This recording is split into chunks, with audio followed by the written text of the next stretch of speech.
ونشهد أن سيدنا وسندنا وحبيب ربنا وطبيبنا وطبيب قلوبنا ومولانا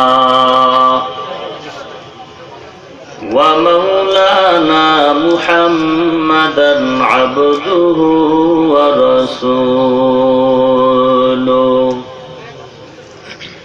صلى الله تعالى عليه وعلى آله وأصحابه وبارك وسلم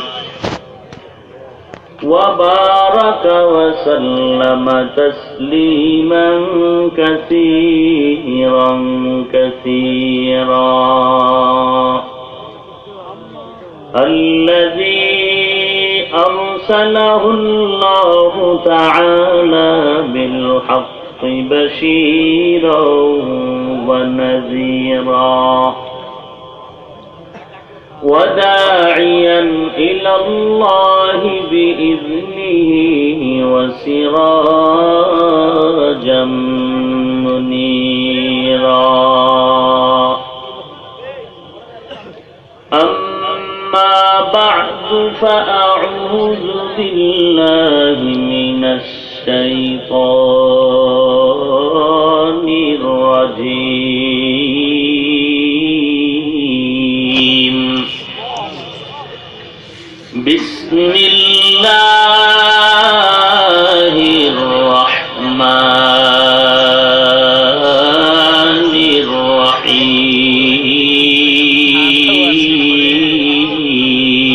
الرحيم يا أيها الذين آمنوا اتقوا الله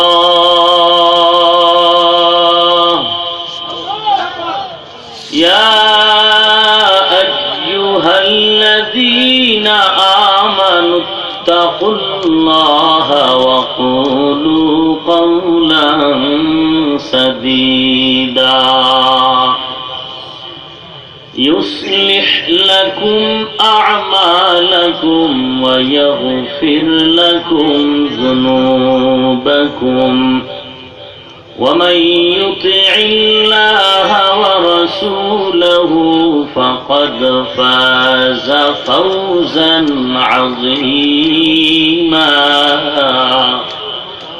وقال النبي صلى الله عليه وسلم المسلم من سلم المسلمون من لسانه ويده أو كما قال النبي عليه الصلاة والسلام صدق الله مولانا العظيم وصدق رسوله النبي الكريم ونحن على ذلك من الشاهدين والشاكرين والذاكرين والحمد لله رب العالمين اللهم صل على روح محمد في الأرواح وعلى جسد محمد في الأجساد وعلى قلب محمد في القلوب وعلى قبر محمد في القبور توحید کی امانات سینوں میں ہے ہمارا